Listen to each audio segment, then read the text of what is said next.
여러 가지가 있지만 그 중에서 이 베드로전서라고 하는 책은 신약의 욥기다. 그러니까 구약의 고난에 대해서 집중적으로 말씀하시는 책이 욥기라고 한다면 신약에서는 고난과 관련지어서 가장 참 집중적으로 말씀하고 있는 책이 베드로전서이기 때문에 그래서 신약의 욥기라 이런 이름이 붙어 있었는데, 그래서 이 고난을 어떻게 극복할 수 있느냐, 하나님의 은혜로 우리가 잘 넘기면 이것이 우리에게는 큰 영광이 되고 주님의 영광에 동참하게 된다. 그래서 베드로전서 하시면 그냥 죄송합니다만 그냥 수학 공식처럼 고난 플러스 은혜는 영광이다 이렇게 이해하시면 전체가 이렇게 머릿속으로 이렇게 쑥 들어올 수가 있겠죠. 자, 그래서 참 은혜롭게 다양한 공부를 많이 했습니다. 그렇죠? 이 한 책 속에 아주 풍요로운 말씀들이 많이 들어 있었는데요. 오늘 베드로후서, 베드로가 쓴 둘째 서신, 일반 서신에는 완전히 분위기가 바뀌어 버립니다. 그래서 두 서신이 상당히 달라요. 자, 주제도 다르죠.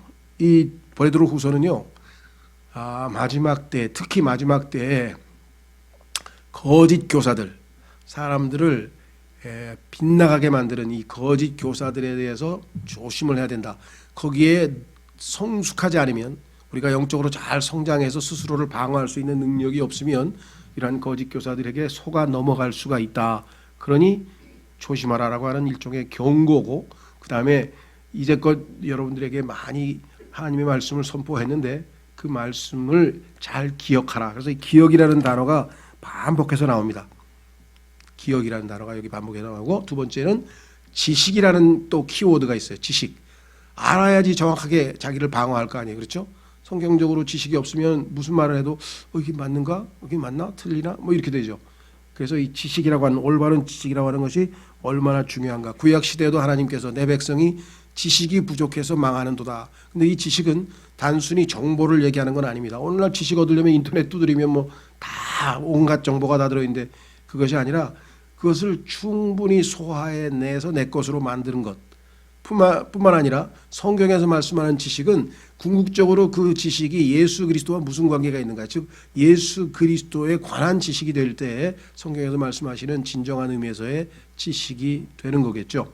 그런 의미에서 하여간 이 베드로 후서에서는 지식이라는 말이 또 반복해서 많이 나온다라고 하는 사실을 우리가 꼭 기억을 하셔야 됩니다. 자, 그래서 베드로 후서 주제, 다시 말하면 핵심 구절을 한 구절 먼저 읽고 1장 1절부터 보겠습니다. 자, 3장 17절로 가면 베드로 후서에서 결론에 가서 이런 결론을 내립니다. 18절도 결론인데요. 17절 결론은 뭐라고 내리느냐, 쭉 자기의 할 말씀을, 하나님 말씀을 다 선포한 다음에 그러므로 사랑하는 자들아 너희가 이것들을 미리 알았은즉, 이미 반복해서 여러 번 가르쳤으니까 미리 알았은즉 그 사악한 자들의 오류에 이끌려, 우리를 오류로 이끌고 가려고 하는 많은 사악한 자들이 지금 있는데 이끌려 너희도 너희 자신의 굳건함에서 떨어지지 아니하도록 주의하라. 마귀가 운사자처럼 계속 우리를 무너뜨리려고 하고 다양한 형태로 온갖 거짓 교사들을, 거짓 대언자들을 풀어서 빗나가게 하려고 지금 어마어마한 그러한 이 음모, 소위 말하면 보이지 않는 영적 음모가 진행 중이니까 정신을 차려서 깨어서 넘어지지 않도록 주의하라. 그러려면 어떻게 되느냐, 18절이 결론이죠. 오직 은혜 안에서 자라고 우리 주 곧 구원자 예수 그리스도를 아는 것에서 자라라. 성장해서 성숙하면 속지 않죠. 그분께 영광이 이제와 영원토록 있기를 원하노라. 아멘. 이렇게 해서 17, 18절에 베드로 후서의 일종의 결론이 나와 있습니다. 자, 그래서 우리는 이제 베드로 후서로 가는데, 아까 말씀드리기를 베드로 후서는 베드로 전서와 완전히 주제에서부터 분위기에서부터 모든 것이 다르다 그랬죠. 자, 1장 1절서부터 다릅니다. 한번 확인해 보겠습니다. 베드로 후서 1장 1절. 베드로 후서 1장 1절을 보시면 이렇게 써 있습니다. 예수 그리스도의 종이며 사도인 시몬 베드로는 하나님 곧 우리의 구원자 예수 그리스도의 의를 통해 우리와 더불어 동일하게 보배로운 믿음을 얻은 자들에게 편지하노니. 쉽게 얘기하면 베드로가 누구누구에게 편지한다. 그래서 편지에 수신자와 발신자와 수신자가 언급되어 있는 뭐 전형적인 성경 서신의, 성경에서의 그 서신서의 특징을 가지고 있죠.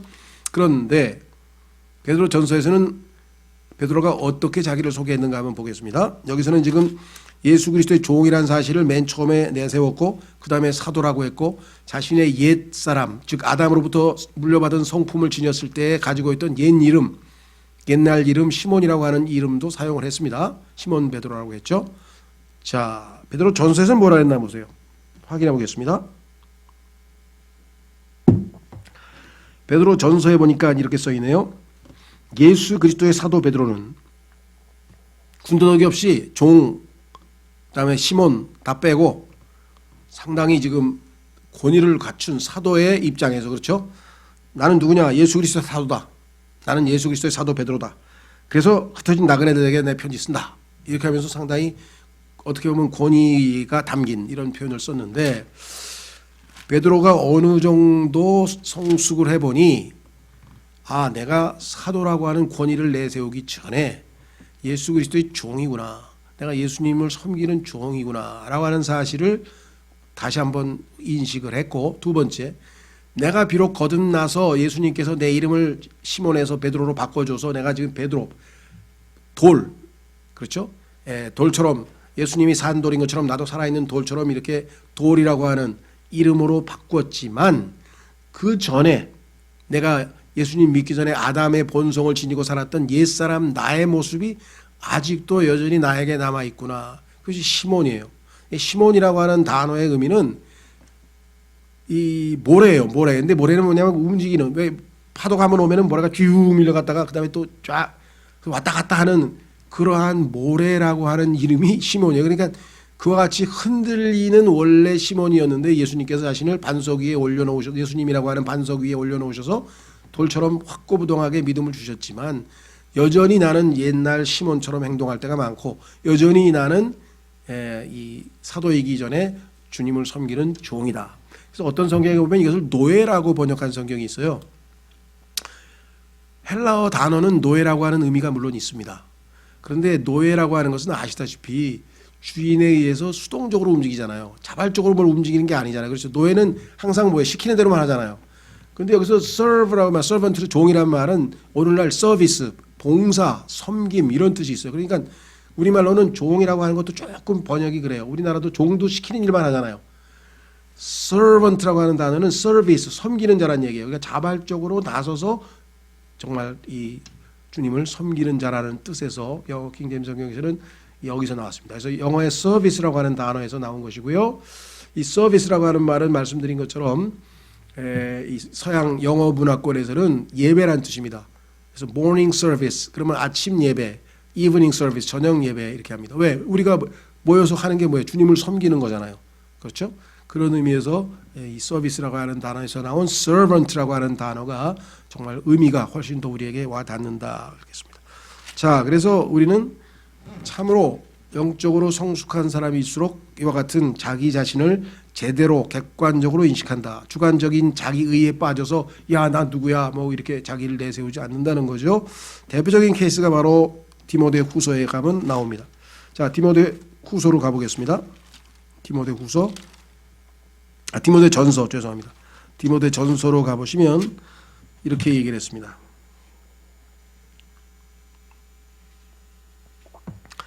디모데 전서 후서를 기록할 당시 보면 바울은 지금 거의 이제 순교하고 이제 사역을 끝마칠 즈음에 와 있는데 사도 바울은 자기 자신을 정확하게 객관적으로 인식하고 있어요. 하나님 앞에서 나는 어떤 자인가? 구원받은 하나님 앞에서의 구원받은 사람이지만 여전히 죄인이라고 하는 사실을 인식하고 있는 것이죠. 그래서 디모데전서 1장 15절에 보면 이렇게 얘기를 했습니다. 디모데전서 1장 15절에 이것은 신실한 말이요 온전히 받아들이기에 합당한 말이니. 자, 충분히 믿을 가치가 있고 아무런 의심 없이 받아들일 수 있는 확실한 말씀이 있는데 그게 뭐냐? 곧 그리스도 예수님께서 죄인들을 구원하시려고 세상에 오셨다는 말이로다. 이 말씀은 100% 신뢰할 수 있는 말씀이니까 그렇죠? 그래서 우리가 믿고 전 세계에 누구든지 이 말씀을 믿고 예수님을 믿고 구원을 받습니다. 자, 그런데 뒷부분에 뭐라고 썼습니까? 죄인들 중에 죄인을 구원하러 오셨는데 그 구원하러 오신 죄인들이 이 세상에 아주 가득 찼는데 그 죄인들 중에 내가 우두머리니라. 우리 생각할 때는 바울이 굉장히 위대한 사람이고 그 삶이 모범적이고 모든 면에서 그냥 엄청 영적으로 성숙한 사람인데 왜 이런 얘기를 했을까? 이건 바울이 무슨 겸손하기 위해서 한 소리가 아니고요. 바울은 하나님께 우리보다 훨씬 밀착해 있습니다. 가까이 가 있어요. 그 주님의 거룩하심과 의로우심과 아주 깨끗한 거울 앞에 서니까 자기가 더럽다는 것을 금방 느낄 수 있는 거예요. 이분 앞에서 나는 정말 죄인들의 우두머리에 해당되는구나. 주님과 일정한 거리를 두고 있으면요, 거울에서 보면 별로 더럽지 않아, 깨끗한 것 같아요. 괜찮은 것 같아요. 그렇죠? 역설적이에요. 그래서 성경에 보면 구약에서도요, 하나님께서 이렇게 했습니다. 자, 이스라엘 백성들아, 내 앞에 나올 때 내가 정해준다.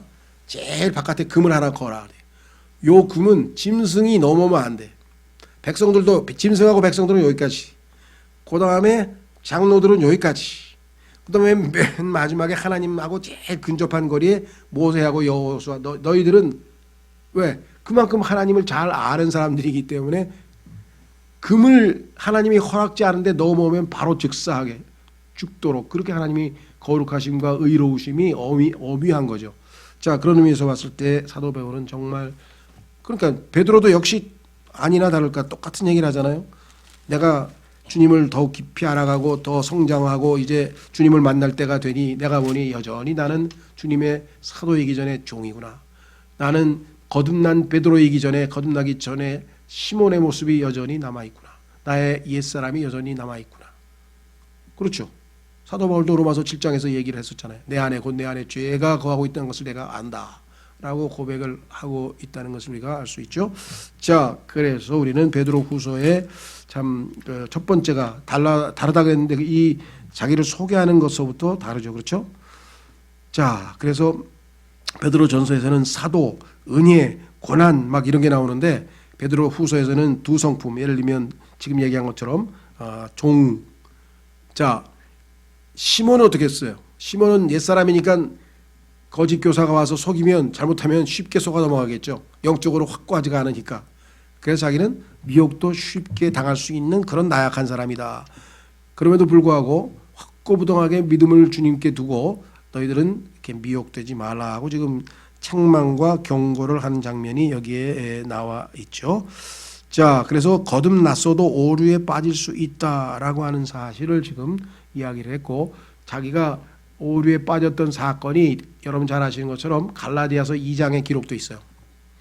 자, 갈라디아서 2장에 가면은 사도 바울이 베드로를 질책하는, 꾸짖는 장면이 나옵니다. 어떤 장면에서 나오느냐? 아시다시피 베드로는 이제 구원을 받고 주님 안에서는 아시다시피 유대인도 이방인도 자유인도 노예도 없이 다 그리스도 안에서는 남녀 구분 없이 다 예수님 안에서는 영적으로 다 하나다 이렇게 배워서 가르쳤는데, 함께 이방인들과 식사하고 교제를 하고 있었는데 갑자기 예루살렘에서 제자들이 내려왔다. 방문했다. 근데 그 제자들은 골수 유대인이거든요. 그러니까 골수 유대인은 이방인하고 밥 먹는 것 자체가 금기시돼 있어요. 그러니까 아이고 저 사람이 가서 나 밥 먹는 거 보면 난 이제 큰일 났네. 이제 들켰네. 뭐 이렇게 생각을 한 거예요. 그래서 옆으로 슬쩍 빠져서 자기가 그 이방인들하고 밥먹을 안 먹은 척, 얼마나 이게 하나님 보시기에 나쁜 건가 생각해 보세요. 안 먹은 척 했어요. 그 순간에 어떻게 됐을까요? 바울이 너 위선자야. 너 왜 그따위 위선을 저지르냐. 여태까지 이방인들하고 아무런 격이 없이 주 안에서 형제처럼 지내놓고 뭐가 두려워서 이렇게 해서 거기서 꾸짖음을 당하는 일이 있었잖아요. 그렇죠? 그 이외에도 뭐 여러 번 있었겠죠. 육신이 어디 가겠습니까? 바울도 마찬가지. 어떻게 했습니까? 제사장 중에서 한 사람이 바울에게 그 공개적으로 질책을 하고 막 따지니까 합리적이지 않다. 당신 제사장이란 사람이 당신 어떻게 죄도 없는 사람에게 그따위로 말을 해 하면서 그냥 이 따귀를 내리쳤죠.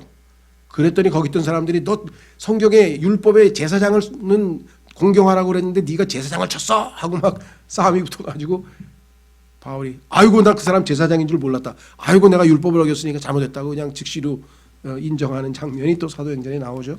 자, 어쨌거나 하여간 중요한 거는 우리에게도 여전히 그와 같은 옛사람이 있기 때문에 이 옛사람은 십자가에 못 박혔다라고 하는 것을 확고한 믿음으로 붙들지 아니하면 어느 순간에 우리도 무너져 버린다. 자, 확인해 보겠습니다. 로마서 6장으로 가면요, 우리의 옛사람을 주님께서는 십자가에 못 박았다 그랬는데 이걸 우리가 붙들지 못하고 자꾸만 옛사람으로 돌아가요. 너무나 쉽게 돌아가 버리죠. 그래서 몇 번의 시행착오를 겪었는지 몰라, 반복적으로. 자, 로마서 6장 6절. 로마서 6장 6절. 우리가 이것을 알거니와 우리의 옛사람이 그분과 함께 십자가에 못 박힌 것은, 이건 객관적인 사실이에요. 죄의 몸을 멸하여 이제부터는 우리가 죄를 섬기지 아니하게 하려 함이라. 우리 안에, 몸 안에 죄가 있다고 로마서 7장에서 얘기했잖아요. 그 죄를 섬기려면 우리의 몸을 따라서 육신을 따라 살면 죄를 자동적으로 섬기게 되어 있거든요. 그렇지 않게 하기 위해서 우리 옛사람을 십자가에 주님께서 못 박았다. 그래서 주님의 말씀을 붙들고 내가 옛사람은 십자가에 못 박혔으니 죄가 나를 선동할 때 죽은 사람이 뭘 움직여요. 그렇죠? 예. 지금 시체를 발로 찬다고 해서 시체가 반응을 보이는 건 아니죠. 그러니까 내가 믿음이 확고하면은 죄가 나를 준동할 때 반응하지 아니하고 하나님께서 나에게 원하시는 일을 할 때에는 기쁨으로 순종하게 된다는 거죠. 그래서 내 몸을 산 희생물로 하나님께 바쳐야지. 그렇죠? 마귀에게 바쳐버리면 우리는 다시 도로 죄를 짓는 것이죠. 이 싸움이에요. 우리 영적 싸움은 항상 지금까지 몇십 년 동안. 자, 다시 돌아옵니다. 베드로후서 1장에서 자, 베드로는 이게 이제 발신이에요. 발신자를 소개했어요. 그다음에 뭐였어요? 누구에게 편지하느냐. 근데 그 누구에게 그 해당자, 즉 수신자를 설명합니다. 수신자를 설명하는 게 상당히 좀 내용이 길어졌어요. 하나님 곧 우리의 구원자 예수 그리스도. 자, 요거를 우리는 지금 하나님 곧 우리의 구원자 예수 그리스도. 그러니까 우리의 구원자 예수 그리스도가 하나님이란 뜻이죠. 예수님의 신성을 설명하고 있죠. 그런데 어떤 분은 이렇게 번역을 했어요. 좀 보세요. 하나님이시며 우리의 구원자이신 예수 그리스도. 이렇게 하니까 조금 더 잘 들어오는 것 같아요. 여러분 어떠신지 모르겠어요. 우리 강희정 형제님이 이렇게 번역하셨더라고요. 그래서 내가 이렇게 참고로 해보니까 이게 더 나에게 쏙 들어오네. 그러니까 하나님이시며 우리의 구원자이신 예수 그리스도 하면은 예수님이 하나님이라는 게 쏙 들어오는데 여기서 하나님 곧 우리의 구원자 예수 그리스도 이렇게 하니까 요게 뭐 잘못됐던 얘기는 아니고 저에게는 그 후자가 더 잘 쏙 들어오는 것 같다는 얘기예요. 자, 어쨌거나 예수님의 신성에 대한 언급을 우리는 확인해 볼 수 있고요. 자, 그분의 의를 통해, 그 의로우심을 통해 우리와 더불어 동일하게 보배로움을 믿은 자들, 그러니까 똑같이 믿음 갖고 있는 사람들, 예수님 믿습니다, 나의 구원자와 나의 주님으로 예수님을 믿겠습니다 했더니 예수님께서 우리에게 믿음을 선물로 주셨어요. 그 예수님의 믿음을 갖게 돼서 이제 내가 구원을 얻게 됐는데, 그 믿음이 나 혼자가 아니고 너 혼자가 아니고 전 세계 어디를 가더라도 뭐예요? 동일하게 똑같은 믿음이에요. 그래서 이거를 뭐라고 표현했냐면요, 상호 믿음이라고 해서, 자, 로마서 1장으로 가보세요. 우리는 전 세계 어디를 가도 이 믿음은 다 똑같은 거구나. 왜? 예수님이 주셔서 받은 믿음이니까 다 똑같죠. 로마서 1장 12절에 가면 이것을 공통된 믿음이라고 번역을 했네요. 로마서 1장 12절에 보면은 공통된 믿음, 그렇죠? 예, 이렇게 써 있죠. 이것은 곧 너희와 나 사이에 공통된 믿음으로 말미암아. 믿음이 아주 뛰어난 사람은 막 특별한 믿음을 받은 게 아니에요. 다 예수님이 주신 선물이기 때문에 딱 똑같아요. 그래서 이것을 공통된 믿음이라고 했는데 영어에서는요, 요거를 mutual이라고 했어요. mutual.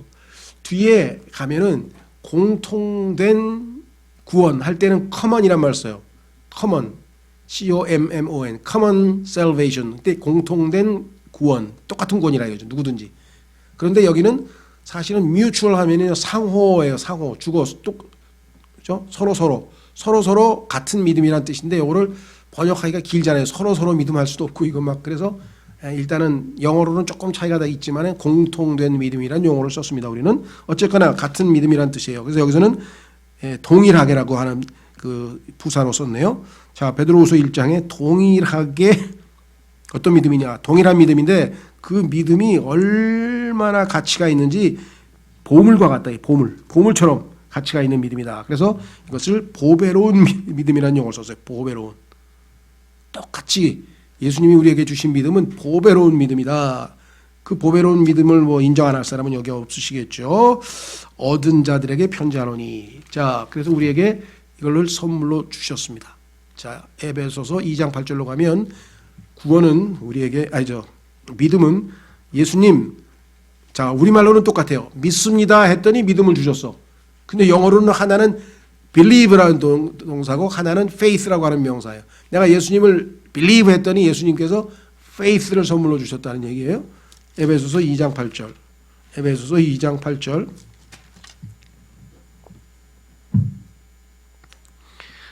너희가 믿음을 통해 은혜로 구원을 받았나니 그것은 그 믿음은 너희 자신에게서 난 것이 아니요 하나님의 선물이니라. 그런데 많은 분들이 제가 알기로는 아마 절반 이상일 거예요.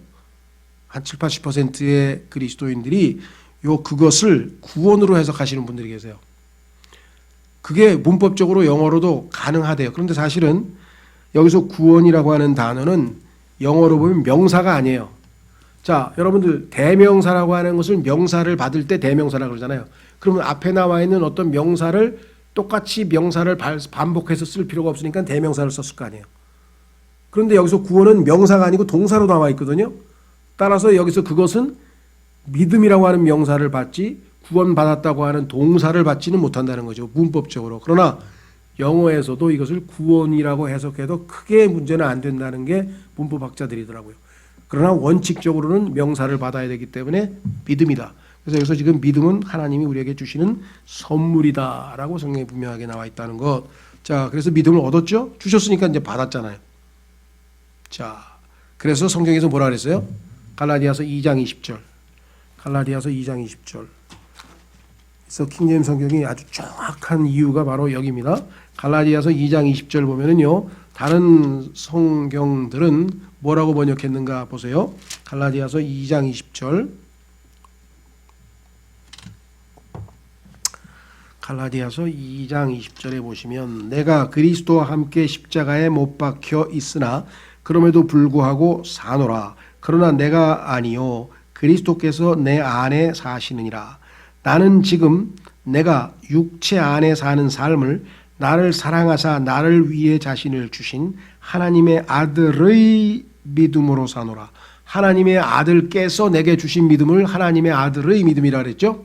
그런데 다른 성서들은 나를 위해 자신을 주신 하나님의 아들을 믿는 믿음으로 사노라. 이렇게 해서 아들을 믿는 믿음이에요. 그러면 그 믿음은 내 믿음이잖아요. 그렇죠?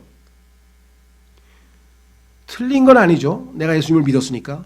그러나 여기서 얘기할 때 faith라고 하는 명사는 아까도 얘기했죠. 내가 예수님, I believe, 예수님 믿습니다 했더니 예수님께서 믿음을, 자신의 믿음을 나에게 선물로 주셨잖아요. 그래서 이제는 그 믿음으로 살라고 성경에 써 있어요. 그래서 이 얘기를 하고 있는 중이에요. 근데 이거를 예수 그리스도를 믿는 믿음으로 이렇게 번역을 해놓으면은 내 믿음으로 주잖아요. 나는 I believe 했는데 예수님이 faith를 선물로 주셔서 그 faith를 가지고 지금부터 살겠다 이 얘기를 하는데 왜? 예수님은 믿음의 창시자요 믿음의 완성자이시니까 예수님께서 주신 믿음은 하늘나라까지 갈 때까지 떨어지질 않아. 왜? 완성하시는 분이니까. 근데 우리의 믿음은 작은 믿음이기 때문에 조금 믿었다가 어느 순간에 보면 믿음을 다 잃어버리고 왔다 갔다 하고 방황하잖아요. 그러니까 예수 그리스도께서 주신 믿음을 붙들고 살 때 우리가 주님과 함께 끝까지 안심하고 하늘나라에 도달할 수 있다는 얘기죠. 자, 다시 돌아오셔서 베드로후서 1장.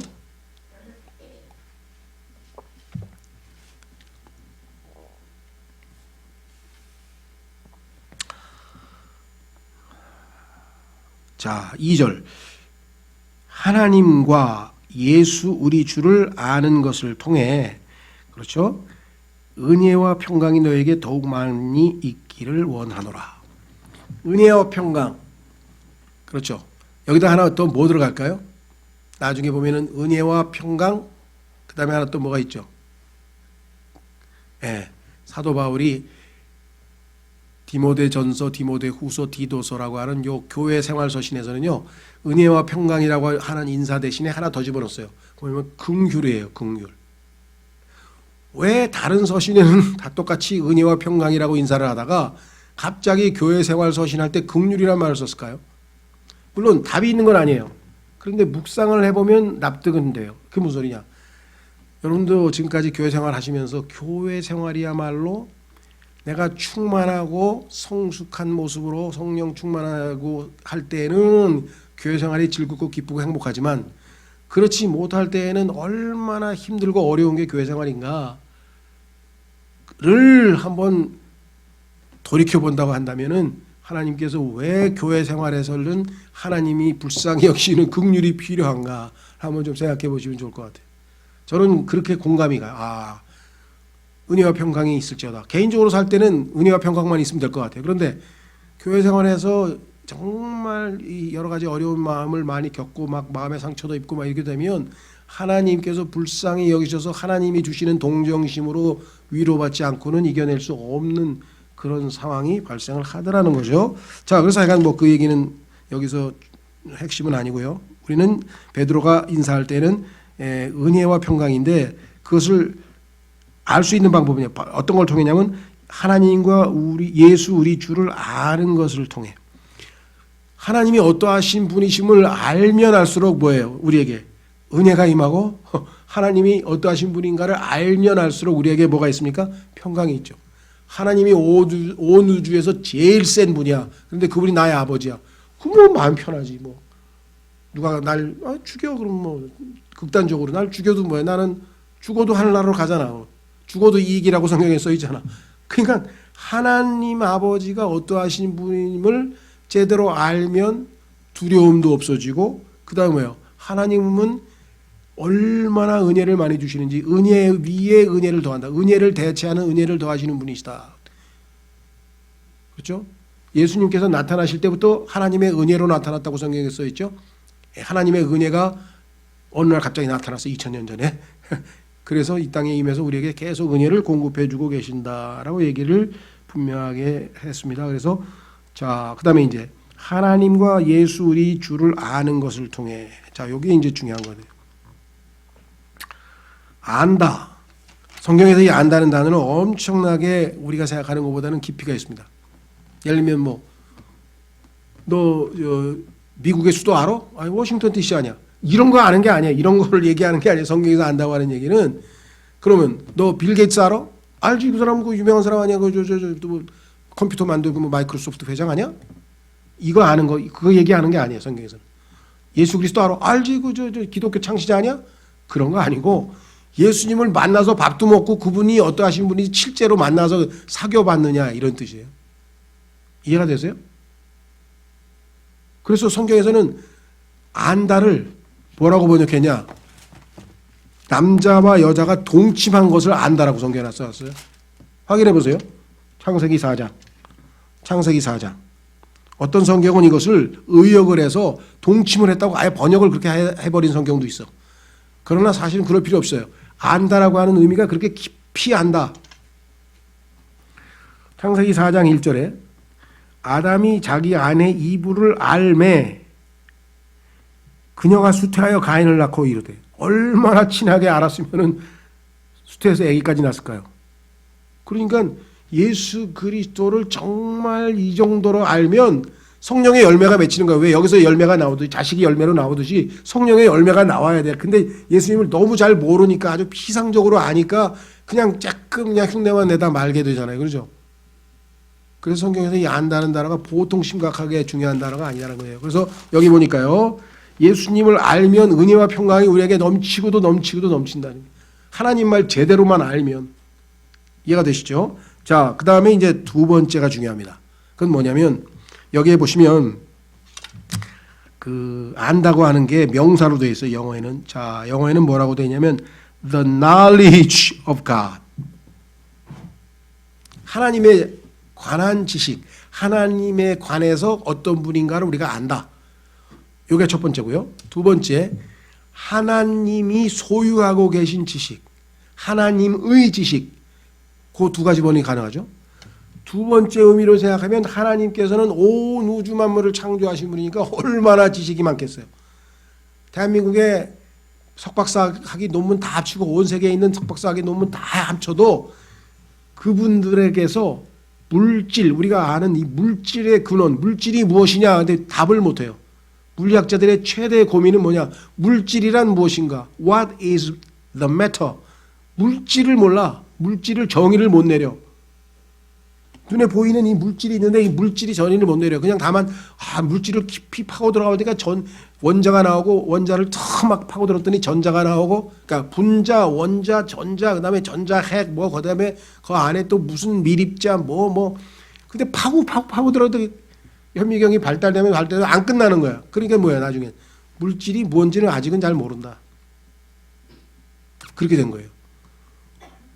그런데 성경에 보니까 마지막 때에 이 우주가 하늘과 땅이 불타버린다고 성경에 나와 있어요. 그게 베드로후서 3장에 나와요. 하늘과 땅이 완전히 불타버린대. 그러니까 과학자들의 상식으로 보면 이게 뭐야? 말이 되는 소리를 해라. 이 우주가 어떻게 불타냐? 우주가 어떻게 불타냐고 이렇게 조롱을 했었어요. 근데 어떤 과학자가 물질에 반대되는, 이게 저는 과학을 잘 몰라서 그냥 인용만 합니다. 물질의 반대, 다시 말하면 반물질, 반대란 뜻이에요. 반물질이라고 하는 것을 이 존재한다는 것을 알았어요.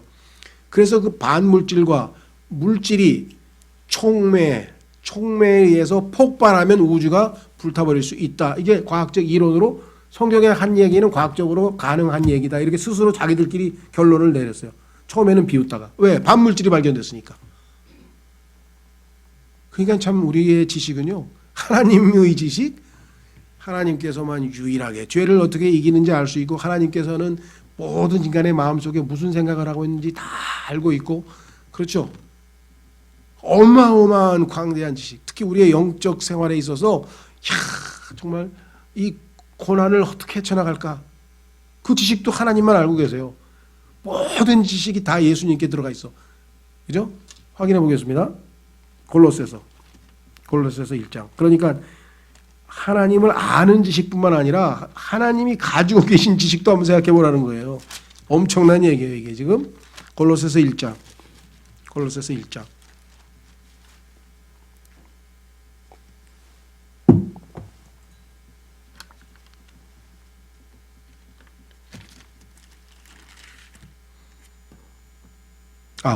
2장 3절. 1장이 아니고 2장. 골로새서 2장 3절에 그분 안에는, 예수님 안에는 지혜와 지식의 모든 보화가 감추어져 있느니라.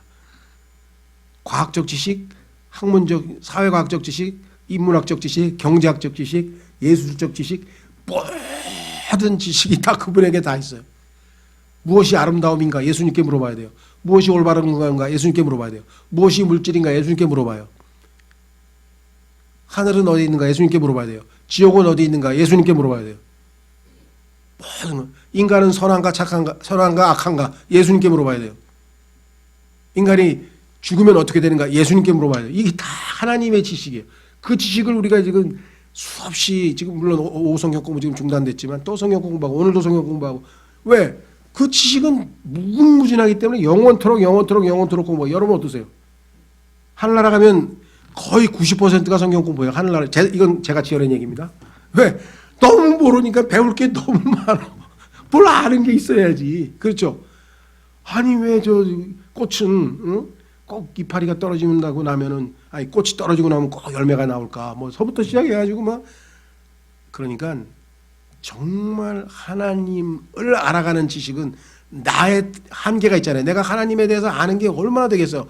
아무리 많이 가르쳐줘도 내가 한계가, 용량이, 커패시티가 100개밖에 안 들어가. 근데 하나님이 나에게 가르쳐주고 싶은 것은 그냥 막 어마어마해. 그걸 어떻게 다 알겠어요. 그래서 우리가 조금씩 자라가라 그랬잖아요. 자라가라, 성숙해가라고. 자, 다시 돌아옵니다. 베드로 후서. 그래서 이 지식이란 말이 성경에서는 단순한 게 아니라 하나님을 알고 하나님이 소유한 지식을 그분의 말씀을 통해서 하나둘씩 배워가는 거예요. 이 재미가 세상 사람들이 말하는 대로 쏠쏠한 거예요. 이게 진짜 신앙생활에 하는 맛이야. 그러니까 제자들이 다 가서 말씀을 듣고 그거구나 하고 마음이 타오르고 깨닫고 막 기뻐하고 막 이랬잖아요. 그죠? 예. 자, 3절. 인사반이 끝나고 우리를 부르사. 하나님께서 우리를 부르셨어요. 오라고. 자, 우리를 불렀는데 목적이 뭐냐? 영광과 덕에 이르게 하신 분. 야, 영광과 덕에 이르게 하신 분. 우리를 불렀는데, 자, 중요합니다. 하늘나라로 부르셨다. 뭐 틀린 말은 아니에요. 하늘나라 우리를 데리고 갈 거니까. 그러나 하늘나라 가기 전에 해야 될 일이 있죠. 자, 하늘나라에 가는 거는 영광. 그래서 여기서 지금 영광에 부르신 거는 우리가 나중에 하늘나라 가게 되면 영광스럽게 돼요. 근데 문제는 하늘나라 가는 그 구원뿐만 아니라 뒤에 뭐가 또 하나 붙어 있어요? 예, 덕이잖아요. 덕. 영광과 덕에 이르게 하신 분. 덕이라고 하는 것은 뭐냐? 이 땅에서의 삶을 거룩하게 살 수 있는 능력이에요. 능력. virtue. 이거를 이제 미덕이라고 하고 덕이라고 하는데 덕스러운 여인이란 말도 쓰죠. 자, 성경에 보면 이상한 얘기가 나와요. 야, 덕은 사실은 우리가 볼 때는 도덕이죠, 도덕. 도덕과 비슷한 의미인데 이 덕이라는 말이 덕스러운 여인. 그런데 성경에 보니까 예수님께서 어떤 여자가 와가지고 예수님의 옷자락을 몰래 살짝 만졌어. 그러니까 혈류병 걸린 여자가. 그랬더니 예수님께서 느꼈어. 뭘 느꼈어? 예수님 안에 있던 효능이, 치유할 수 있는 능력, 효능이 나가서 그 여자가 치유가 됐어. 근데 예수님은 느꼈어. 누가 내 손을 대서 그 효능이 나갔구나. 근데 그 효능이 뭐냐? 이게 덕이에요. virtue예요. 그러니까 이게 단순한 덕이 아니라, 그렇죠? 능력이 겸비된. 자, 죄를 이길 수 있는 능력이 있을 때 그게 그 사람이 덕스러운 사람이 되는 거예요. 미움을 이길 수 있는 능력이 있을 때 그 사람이 덕스러운 사람이 되는 거예요. 그렇죠? 낙심, 이상 살기 싫다고 낙심을 이길 수 있는 능력이 있을 때 그 덕스러운 사람이 되는 거예요. 그러니까 이 땅에서 우리를 좌절해서 능력 있게 좌절해서 벗어날 수 있고 미움을 이길 수 있고 죄를 이길 수 있고 이것을 이 땅에서 살게 하도록 우리를 부르셨다 이 말이에요. 그러니까 단순히 하늘나라 가는 건 맞아요. 글로리, 영광 맞아요. 다 있어요. 누구에게? 성경에 써 있어요. 그 영광을 보고 우리가 기뻐한다고 써 있어요. 자, 확인해 보겠습니다. 로마서 1장. 로마서 1장으로 가면은 우리가 구원받고 나면은 영광스러운 날이 올 것이다라는 것을 소망으로 갖고 있어요. 누구나 다. 우리 안에 계신 그리스도 영광의 소망이라고 성경에 골로새서 1장 27절에 써 있죠. 자, 로마서 1장에 보면은 뭐라고 돼 있냐?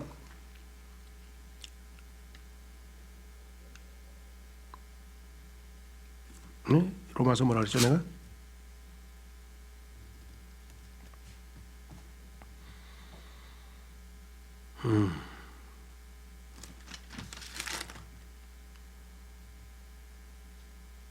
예, 5장 죄송합니다. 5장으로 가겠어요.